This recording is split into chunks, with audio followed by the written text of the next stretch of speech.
This is the Lone Creator YouTube. We hope this video helps. You start by confirming prerequisites: your current name, account language, and linked logins. Once logged in on desktop, open Settings and go straight to Name. You should back up profile data and take screenshots so you can revert if needed. Make sure you're using a browser desktop view because mobile apps enforce the 60-day rule more strictly. Now that you're ready, proceed to enter the new name exactly as you want it to appear. Do not hit Save yet. You now focus on valid methods to bypass the timer.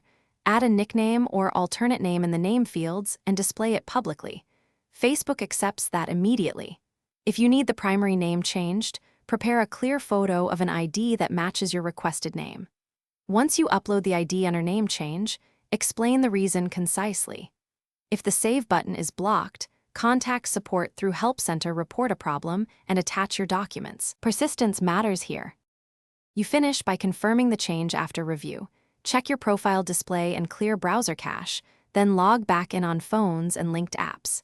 If Facebook rejects the change, improve image quality, crop only the ID, redact unrelated details, and resubmit with a clearer reason. Alternatively, try a different official document.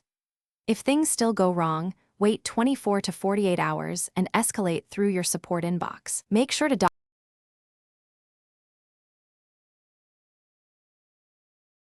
Thanks for watching. Consider subscribing if we helped you.